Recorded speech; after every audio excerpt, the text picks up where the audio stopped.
Welcome to Truth and Transcendence, and welcome back to the regular listeners and viewers. You can find all our other episodes on truthandtranscendence.com, where you will find links to the show on all the usual video and audio platforms. So that's the place to go, truthandtranscendence.com. So today I'm delighted to welcome Dr. Andre Walton, who's here today to talk about a lot of things, but we're going to kick off by talking about unboundedness, and we'll spend some time talking about what we mean by that.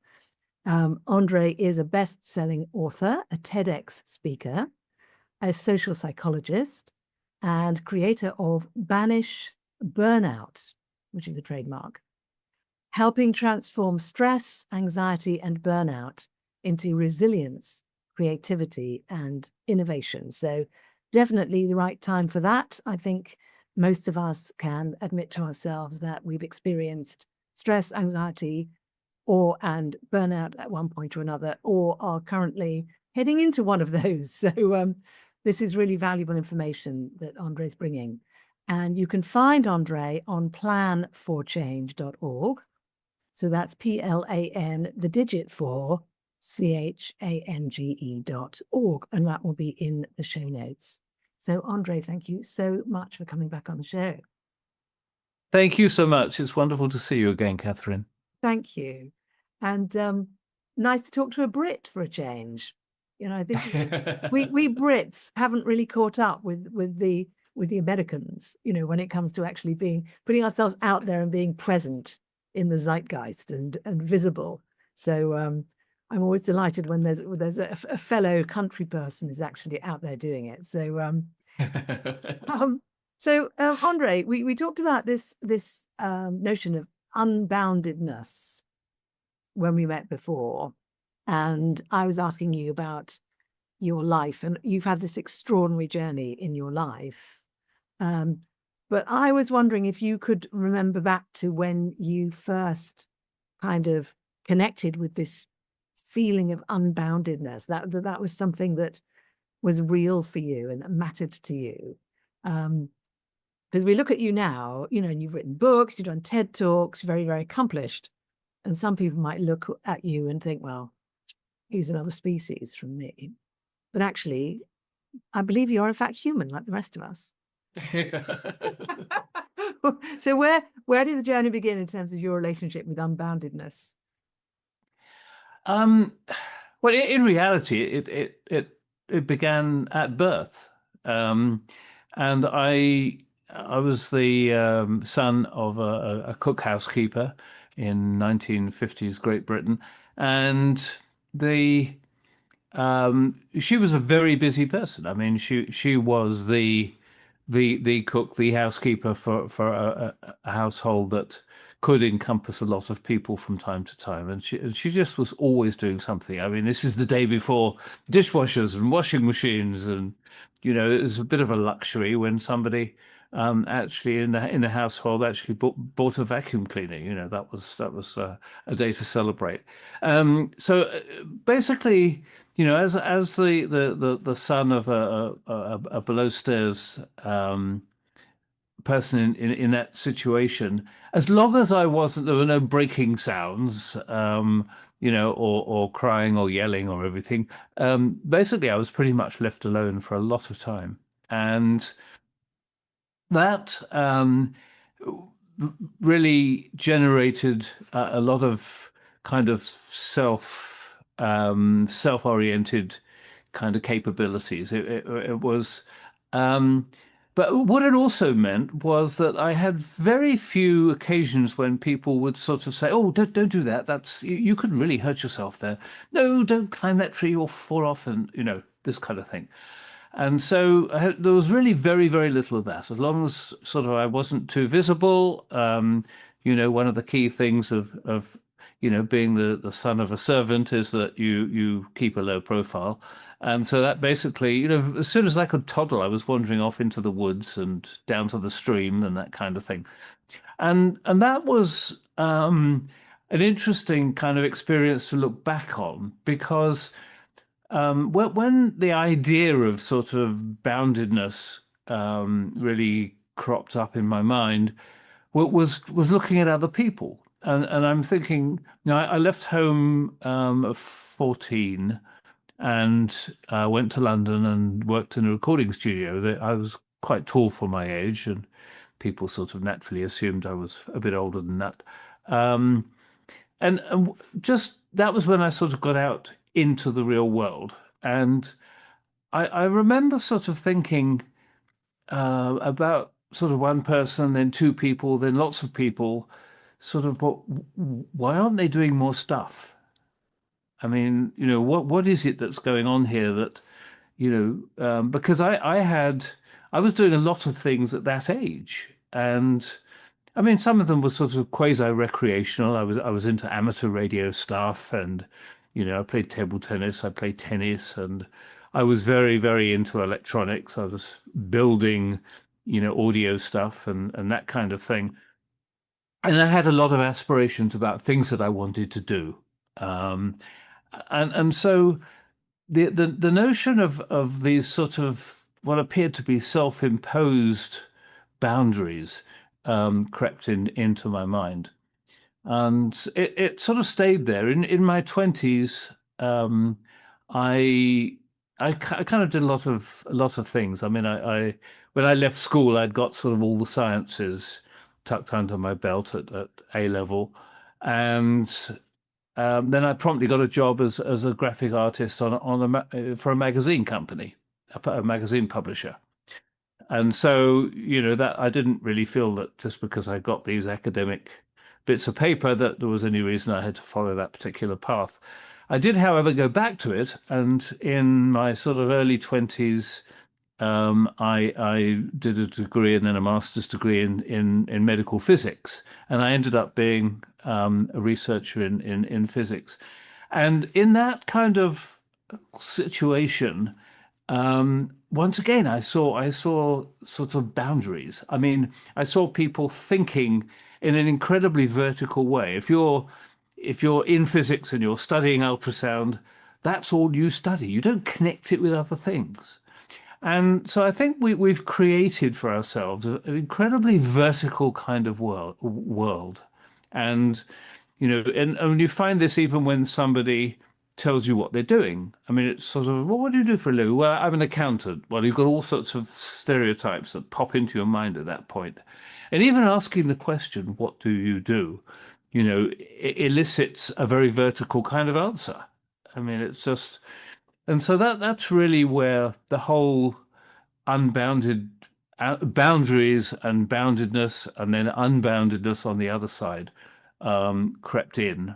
And then a little bit later, with my passion for creativity, I realized that these two concepts were very, very similar, that people with creativity who have a tendency to think in a very divergent way. That's what creativity is. Creativity means doing things that people haven't done before, even if it's sort of subtle innovations. And that means looking at the whole picture. And inherently looking at the whole picture is unbounded. Yeah. Wow. And so many things I'd love to ask from that little story there. So, the thing you said about your mother being the cook housekeeper, and you were really allowed to kind of toddle wherever you wanted to go, and you weren't being told not to do things. I think that's very unusual for a lot of people. It's a very unusual start, isn't it? And I can see how that would have allowed you to really explore in numerous different directions. Physically, geographically, in the sense of the stream, the forest, I'm guessing, like the attics, the cellars, the different parts of these. Sometimes must have been a big house for her to be required. Yes. So there is that kind of interesting dynamic with these big old houses in England, where there's always nooks and crannies and different ways of playing and imagine. I was exposed to a bit of that as a child as well, and so that really conjures up an interesting picture compared to a lot of people's early childhood, and how that then sets us going in the first place. And you mentioned about creativity. That job of cook housekeeper, yes, it's a below stairs servant, but it's a highly creative job. mean, it requires an enormous divergence of skills and personal Yes. capacities, doesn't it? Yes, it really does. Do you think you picked up from your mother some of that? Oh, I think so. Yes. I mean, it's not only a highly creative job, but it's an incredibly diverse job. Um, you know, it wasn't a big enough family with big enough house to have sort of a butler and, you know, and all the other people that would go with that. I mean, this was so she really had to do a bit of almost everything, it was a farm, so you know, quite often, I mean, somebody would sort of come in with a pheasant or a, you know, a chicken or whatever it was, and she had to then deal with all that stuff. And you know, I mean, when I was born, she was 25 years old, and quite a young 25 years old. So, you know, sort of, and this episode of my life started very soon after I was born. I mean, maybe 6 months after or something like that. So, you know, she had a lot to learn very quickly, and so, and she was very very competent at that kind of learning process. But she was also an exceptional artist. And my real father was an exceptional artist as well. He was becoming a world-renowned artist, actually. But yes, I think there was a lot of influence. I think anyway in England compared to in the US where I now live, um, certainly back then there was a lot more initiative required to do almost everything. So, you know, just having sort of taught at the local university here, where I get students, you know, I've set them an exam, and you know, someone will come up to me and say, "Well, when are you going to give us the notes for the exam?" I say, "Well, you know, when you've been sort of sitting there with your pen in hand and your notebook the whole of this term, you were taking notes. Those are your notes." Oh, well, everybody else gives us notes, you know. So we do a lot of spoon feeding, not just to kids and university students and so forth, but there is very little real kind of ingenuity required in order to do things, and I think that that wasn't the case back then, and even when my father was born, which is 1896, you know, if you were going to really progress, I mean, he was born in the East End of London, which for those who are not in England, is really the, you know, a very poor lower class district, working class, and so you know, to change your social category required an awful lot of initiative and so forth. So all those processes are inherently very creative.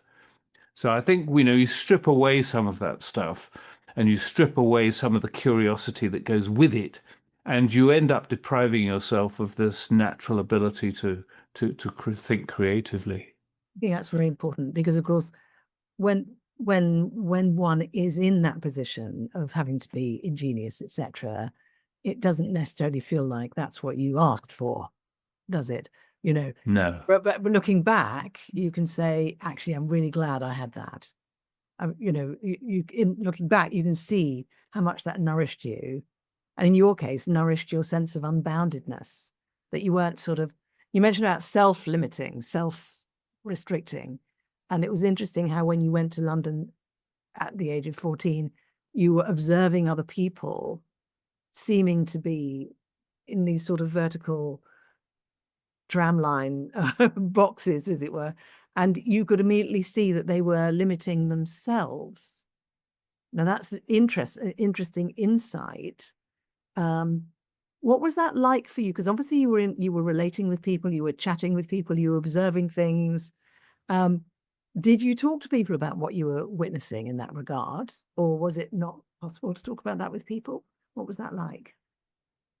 No, I didn't really. I mean, these the real depth of this kind of observation doesn't take itself or all in one hit. I mean, you know, you're everything around me, you know, leaving home, going to London, and well, going to, in fact, the East End of London, which is where I was staying.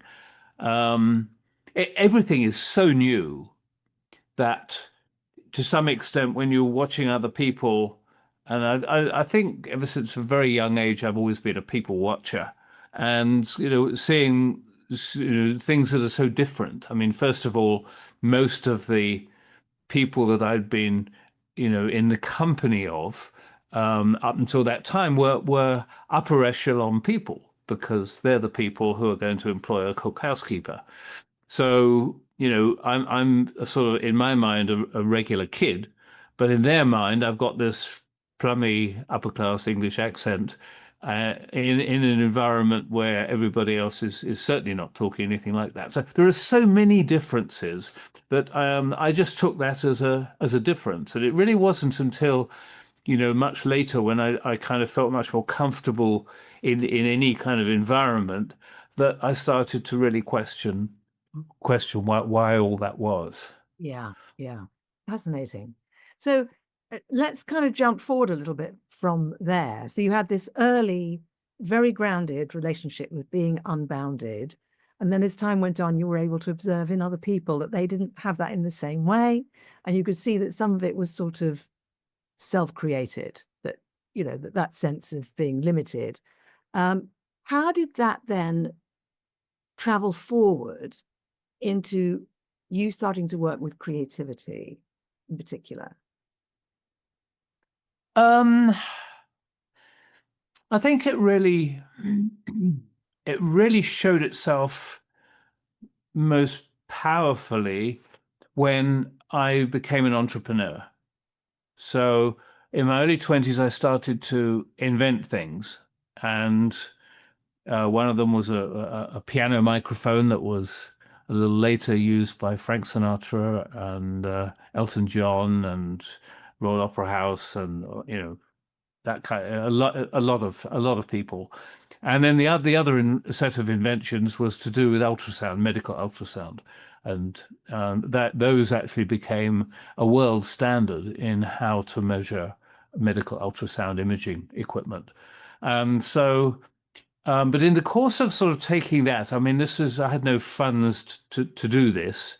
This was clean off the kitchen table, plug in the soldering iron, and let's, make a prototype kind of stuff.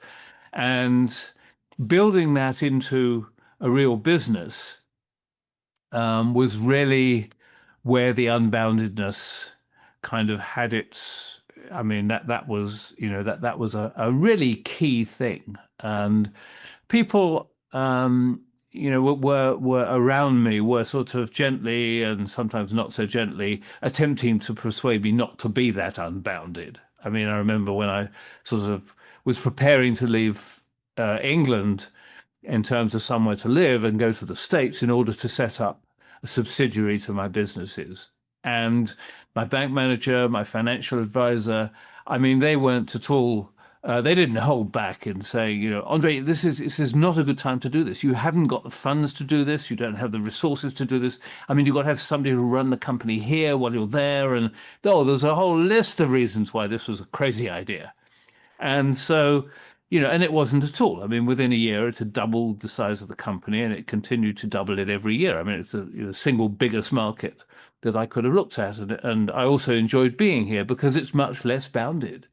They had the other boundaries that England, certainly at that time, and I haven't lived in England for quite some time, so I wouldn't know if that's true now. But at that time, you had the other boundedness of the social class structure, and so and that affects everything really. But here in the States, that it is inherently less bounded. I mean, partly because of its size, and partly just because of the fact that if you have some aspect of your personality that doesn't fit into the standard sort of the major part of the bell curve, then you can generally go somewhere and find where it does fit in.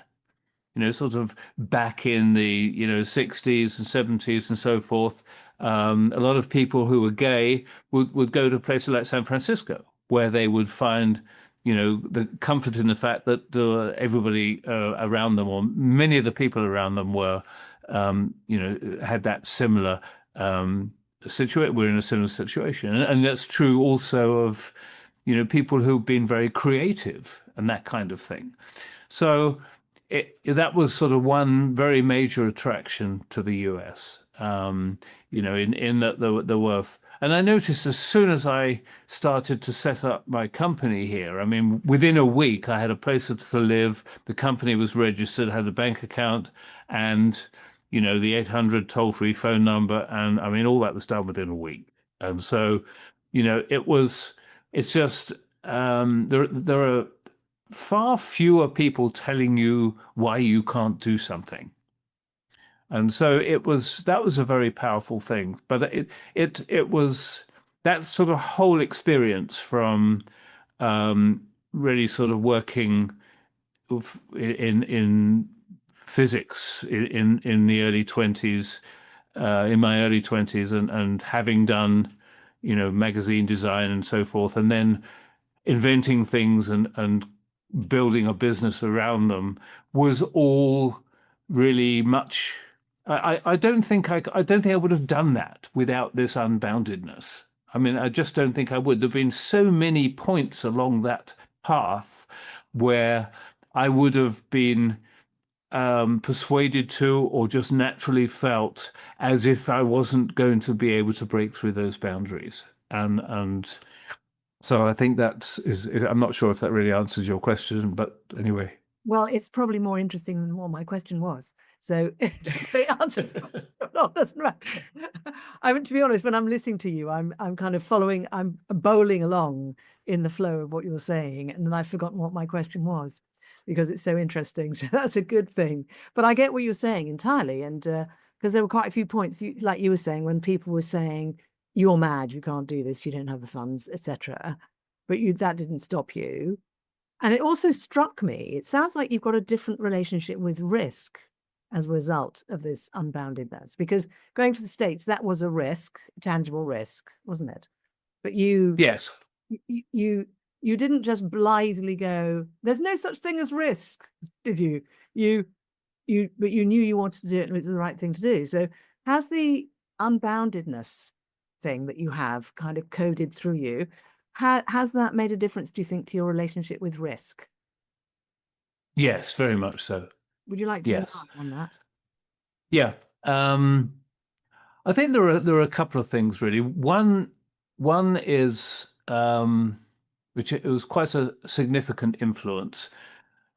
When I think I was probably 20 or 21, and I hitchhiked to Greece. And I've no earthly idea why we chose to hitchhike to Greece in like November. For some bizarre reason, I think I had in my mind that if you step outside of England, everything's actually sunny. And I'm not quite sure what was going on in my mind, but that's what we did. 3 other people and myself who were working for the publishing company, which was a great experience, but it was run by people who were completely lunatic. And so eventually we decided we were going to go and hitch to Greece.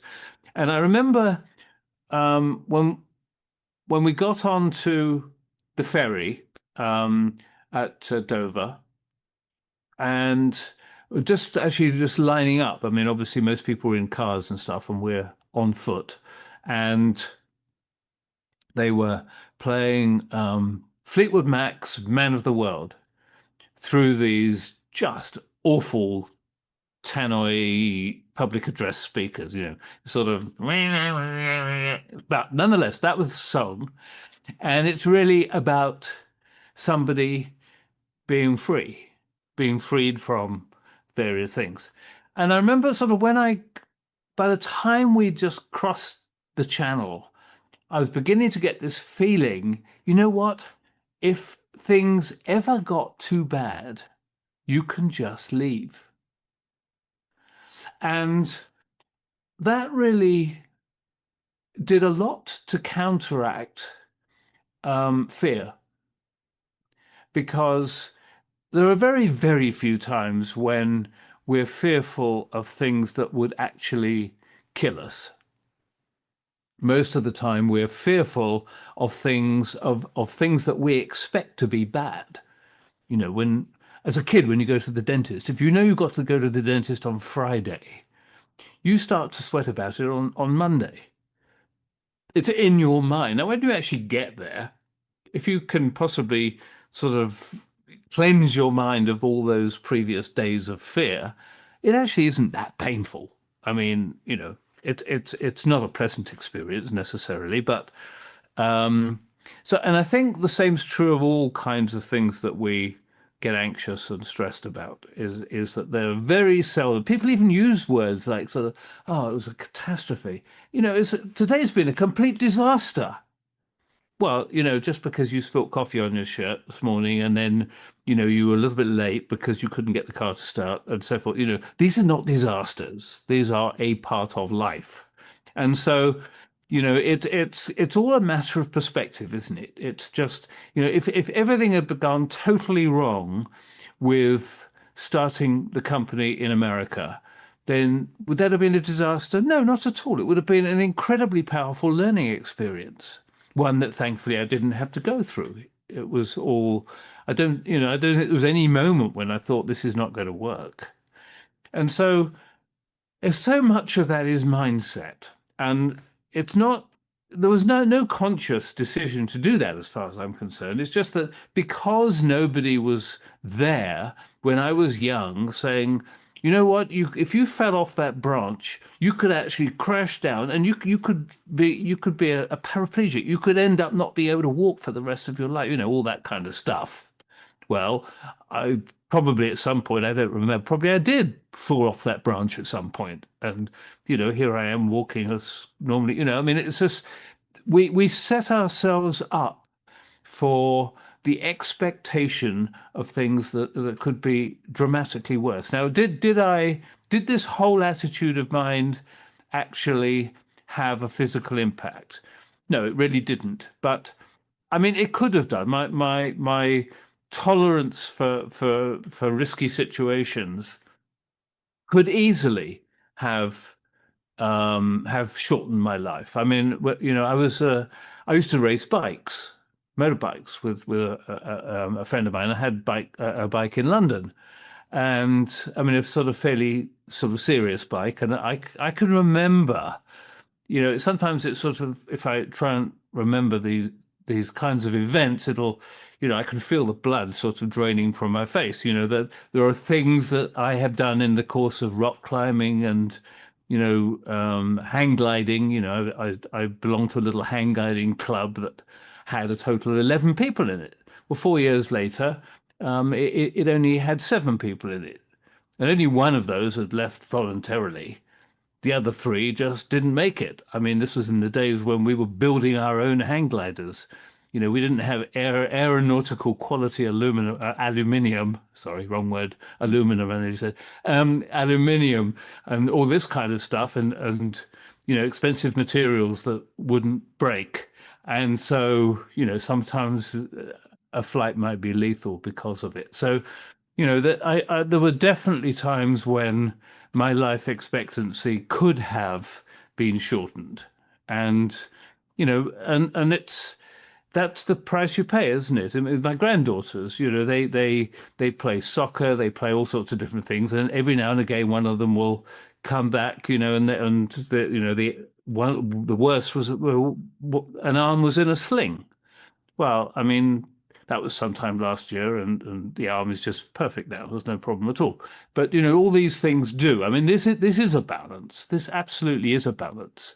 And I can see, I don't sort of blame parents for being very paranoid about everything to do with their kids' safety. Of course, it's a natural reaction. But I'm saying that there is a point when one has to say, okay, the end result of not continually pampering them or attempting to persuade them not to do something that could be threatening, you know, that needs to be balanced against the other side of it, which is, do you want them to have initiative? Do you want them to have the courage to try new things? If you do, then you need to be a little bit less repressive in terms of what you think they should be doing. Absolutely. Well, very important question I have now before we go any further is, which bike was it that you were racing? I had something called a Triumph Daytona, which was a Triumph 500. It was very, very quick. I took the engine apart and blueprinted it, and it would do sort of 115 miles an hour, and it was a true British 500 racing bike. Beautiful. And, So if any of the listeners who know their bikes, I could just feel listeners going, yeah, which bike was that? I don't ride a bike myself, but I have known people who really know their bikes, and I know that sprinkled through the population there are people, who are tuned into that, where bikes are actually part of the family. They're not just, a tool to get from A to B. So thank you for revealing which bike that was. So absolutely, you're quite right. They are part of the family. Yeah. Who had the 3-cylinder version of that, which was the Triumph Trident. When I walked into their house, the kitchen table actually was the mounting spot for this bike, which was having its gearbox removed and all that kind of stuff. So, it had to be part of the family to be in the kitchen. Absolutely right. So, it's great. We can understand how the early life that you had has really contributed to your connection with unboundedness and creativity. What about those of the rest of us who didn't have that kind of background? By definition, that beginning you had is rare, because not all of us are the child of a cook housekeeper in a large house, because otherwise there would only be large houses, right? We all came from different places. So I can resonate to some of what you're talking about, because in my family as well, it was very much, what do you mean you might fall off the branch? I'll be in here with the TCP if you need it. It wasn't considered to be a bad thing that you might injure yourself.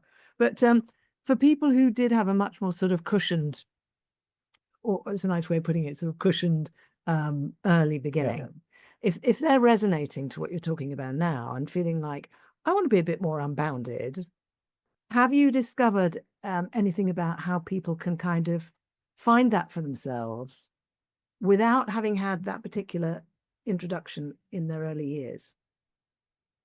Yeah, definitely. First of all, just very briefly there, I have noticed some of the kinds of things I've described to you in the youngest member of a very large family. So, if there are 6, 7, 8 kids in a family or something, by the time the parents sort of get to bringing up, the last couple of kids, they in some part of their mind they've got pretty sick of it. So sometimes those kids who tend not to be, I mean, you can't keep an eye on like 6 or 8 kids all the time, and so they tend to be the ones that also are able to sort of wander around without anybody really noticing they're gone. So my phenomenon perhaps isn't quite as rare as it might be, but I think one of the real keys to this, and it's a similar answer to people who sort of say, how can I think more creatively? How can I introduce creative thinking into my life? And to me, what we're really doing is trying to get back to the sort of thinking that we had when we were 2, 3, 4, 5 years old, right? Before people would start to, scare the bejeebers out of us by doing, telling us we shouldn't do things. And the process of thinking at that age is very, very divergent. We're looking at the whole world. It's like sort of putting a piece into a jigsaw puzzle. You've got to see the whole picture. And one of the ways we can get that as an adult is to travel. I'm not talking about sort of, Hilton hotels, Four Seasons kind of traveling. I'm talking about, sort of, if it doesn't actually have to be with a rucksack, but, that kind of, very unstructured, let's get the plane, let's get to India or wherever it is, and then we'll just decide what to do then. And, because if you go to somewhere, I remember when I took my wife to India in like 2000, 1999, 2000, somewhere in there. Um, it was, I'd not been to India before. It was very different for both of us. And one of the things that struck me is that several times in the course of the next few days, I would see something and say, wow, that's a different way of doing that, but it does seem to work. There are so many different things going on there. And one's intuitive reaction in a place that's so very, very different is to be scared, to be fearful, because we're in a brand new environment. We don't know where the threats are going to be. We know where the threats are going to be, where we live, more or less. We think we do anyway. That's the important thing. But when I lived in Egypt, I've lived and worked in 7 different countries, and when I was in Egypt, things were very, very different. Not just the religion, not just the food, but everything. I mean, everything was very different. And I think that is the way to cultivate this notion that things can be initially scary, but it is our challenge to understand them to the point where they no longer are scary. And travel is a good way to do that, because it is.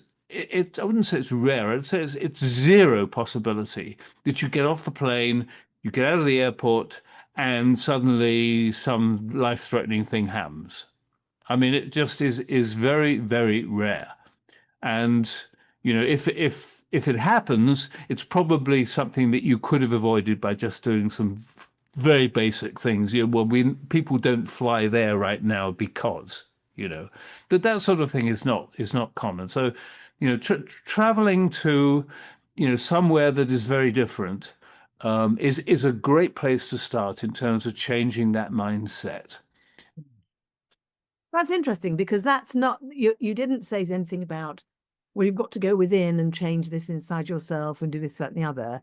You're basically saying, put yourself in a completely different situation and observe and notice your response to that. And that's a very interesting way of taking advantage of the world that we have around us, to help to feed something in us without too much sort of inner soul searching or navel gazing necessarily.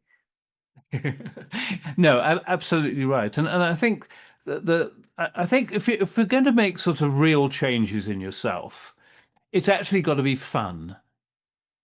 If you're in the work I do with people with burnout and stress and anxiety, the process has got to be fun, otherwise they won't stick with it. Even if the penalty for not sticking with it is continued pain for much, much longer. The fact of the matter is that the actual activities you do have got to be fun.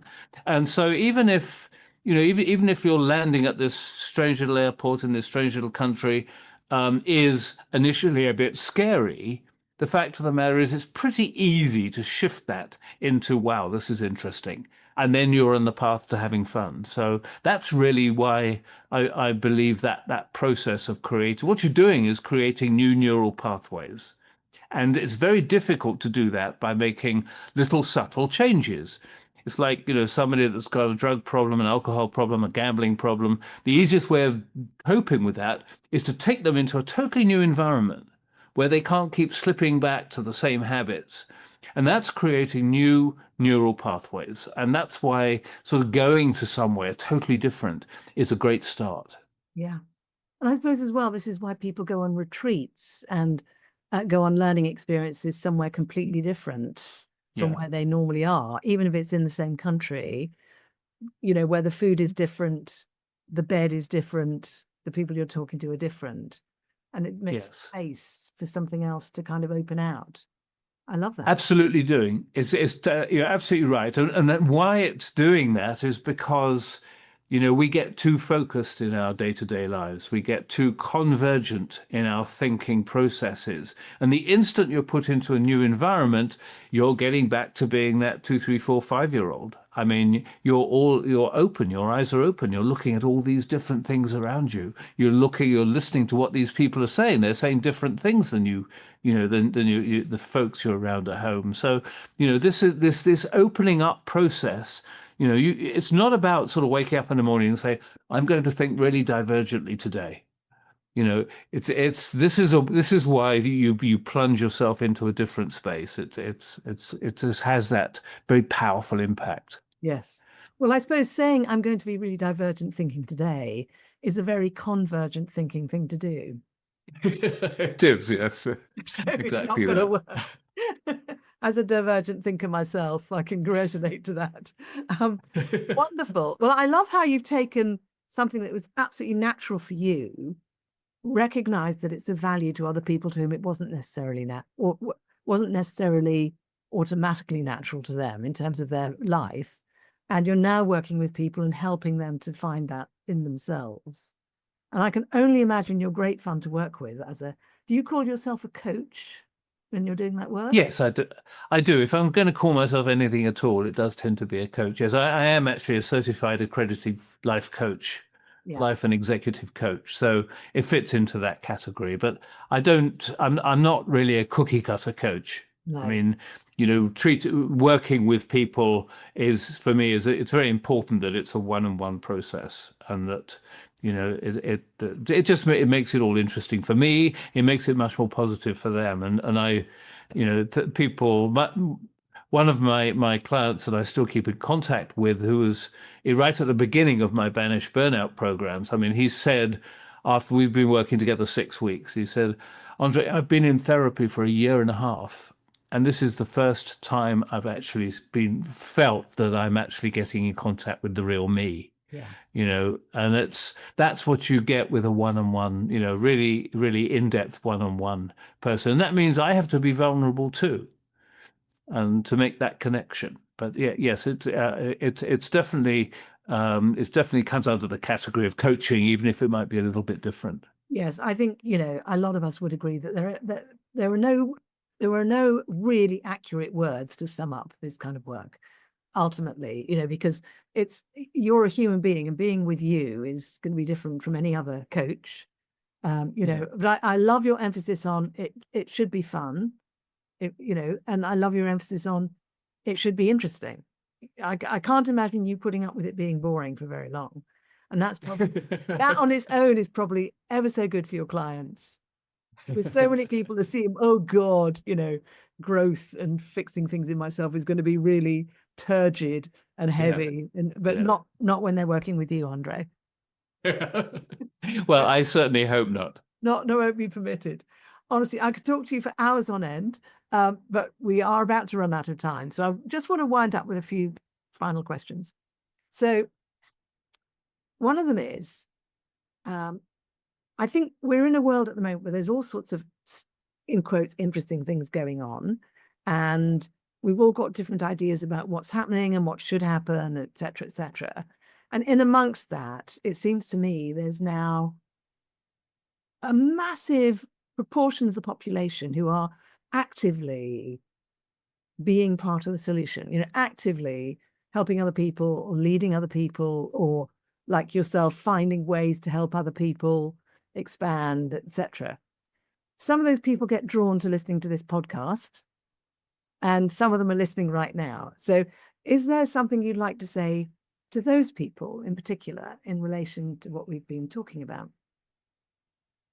Oh, absolutely. I mean, I think when you see people really going out of their way to help other people, and generally these days that's in a different sort of niche. They've spotted an area where people are being ignored or left behind by society, and that's a very it's a very empathic thing to be doing, and it empathy has a very powerful relationship with creativity. And actually, brain imaging shows us that when we're thinking creatively, we're using the same neural pathways as we use if we're applying emotional intelligence. And of course, empathy is a key part of emotional intelligence. And so I would just really applaud anybody that fits into that category. I've seen and worked with people who have this desire to use a particular skill, something that they've spotted, to be helping people. And I think they're doing themselves a lot of good because of developing this creativity and developing emotional intelligence, which has so many other benefits. That it's just a really powerful way to be in a win-win situation, and helping people has to be win-win. I mean, it has to feel as if you're doing yourself good as well. We don't want any martyrs in this world, and so it's such a very powerful thing. So I would really applaud them as loudly as I can. Thank you so much. Well, as one of those people, I like to think I will take that thanks with gratitude, and I'm sure many of the listeners as well will really feel grateful for that. Thank you so much. Well, thank you. I mean, you are one of those people, and so thank you. And so we've talked about a lot today, which I thought we probably would. Has there been for you a favorite part of our conversation today? Wow. I've just enjoyed it so much. It's difficult to pick on one particular bit. I think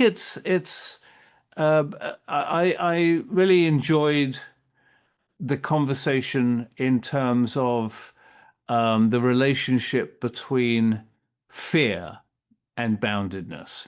And I think because eradicating fear and it is such an important part of our lives. And we quite often talk about being in the moment being very important. And of course, being in the moment and eradicating fear are intimately linked, because it is very rare that we're actually fearful of something that's happening now. It's nearly always something that we're scared of in the future.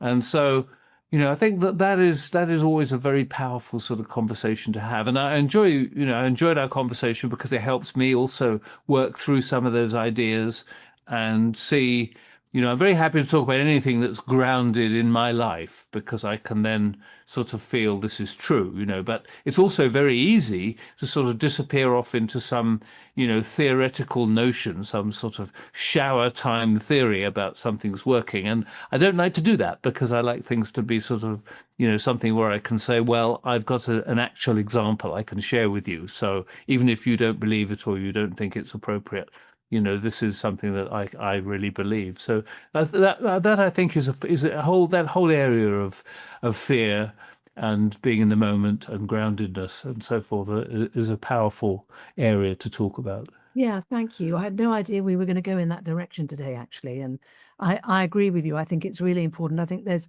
much too much fearfulness Yeah. in the world at the moment. And you're quite right. When we actually do business with that and are able to kind of turn that off, it makes so much difference. And yet we're bombarded. Switch on the TV and somebody's trying to scare us that, we're going to get cancer unless we have this drug. Oh, by the way, this drug will also kill you and it'll stop this working and that working. But nonetheless, or they're trying to say you don't have quite enough insurance. Your water main breaks, and if it's in this area of if it's on your property, it's going to cost you thousands and thousands. You need to be paying this. I mean, it's fear, fear, fear all the time. And I hate to say it, but a lot of organized religion is based on fear also. And so, getting rid of or, trying to rationalize those concepts of fear so that we're not continually under that sort of particular dark cloud is, I think, an important part of becoming happier. Yeah. Wonderful, wonderful point to complete on. So, everybody, thank you so much for watching and listening. Do go and check out Andre's work on plan4change.org, and the 4 is the digit. Check out my other episodes on truthandtranscendence.com, and check out my other work on beingspace.world. Thank you very much. And thanks again to Dr. Andre Walton. Thank you, Catherine.